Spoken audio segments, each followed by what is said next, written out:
for all things Halloween.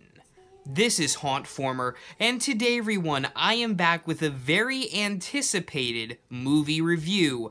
Today, we're going to be talking about 2017's It. So if you haven't read the book based off the Stephen King novel, or if you haven't watched the other film, the TV miniseries, it is basically about this strange, I don't know if it's a demon or some sort of alien creature that usually inhabits the form of a clown, known as Pennywise, the dancing clown. And this demon creature feeds off children in a town called Derry, I believe it is. And basically, these kids have to stand up against this monster and try to defeat it as best they can. Now, the book has two different parts to it. There's the kids when they're young, and then they grow up 27 years later, as this creature shows up every 27 years.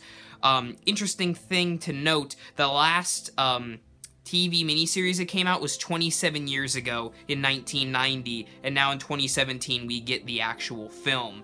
Just a little insight for you, but this movie is very good. I actually really liked it, you guys. I'm not gonna lie to you. I really did enjoy this movie. First of all, though, it is not like the TV miniseries, so if you're expecting something, you know, kind of watered down, that maybe more younger audiences could watch, this movie is definitely not for kids. I would definitely recommend going when you're older. This movie has gore in it. It does have blood in it. I will get more into that with the spoiler talk I'll do at the end of this video.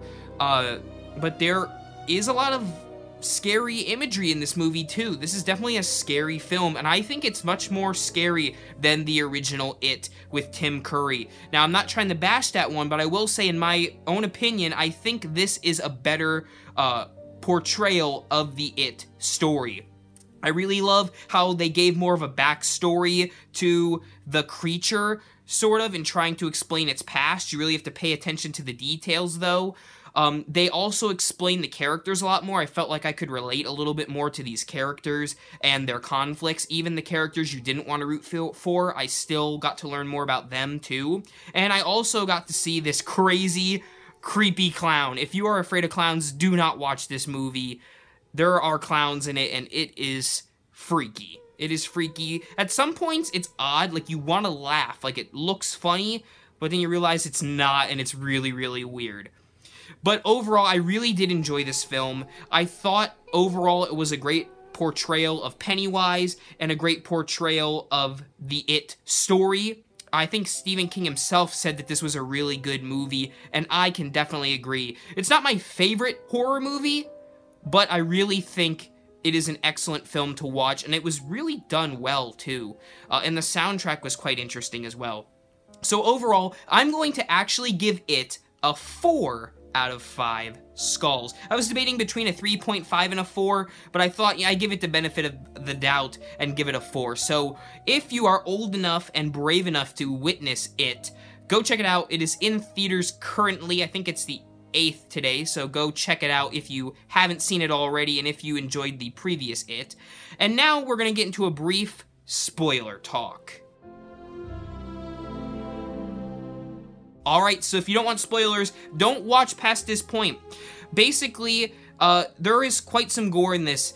Georgie, the kid in the yellow raincoat, when he sticks his hand to grab the paper boat out of Pennywise's hand, he actually bites his arm off. Yeah, that was surprising. They say you're never supposed to hurt animals or kids in horror films, but this movie is quite the opposite. So he does get his hand bit off, and then he's eaten by the clown, and the clown continues to use the kid's fears against them. The one kid is a germaphobe, and he has a leper attacking him. The one kid's, of course, afraid of clowns, self-explanatory. The one main character is afraid that his brother is dead, and so Georgie is constantly showing up throughout the film. It was definitely scary, and there were some parts, you know, where Pennywise was dancing, which I thought was a good nod to him being called the dancing clown, because he never really danced in the other TV miniseries. But I really thought that those were unique scenes, and they were really creepy. You'll also notice at the beginning of the film with the one heavier set kid looking through the books in the library, you'll notice that there was like an Easter explosion and like some other murders that took place in Derry. Those were also, I believe, related back to Pennywise and whatever creature he is. I couldn't exactly tell. That was one of my complaints with the film, is that you couldn't really tell what Pennywise exactly was, but maybe that was to add to the mystery. So anyways, that was my review of It. Thank you so much for watching this review, and remember, as always, for all things Halloween, this is Hauntformer.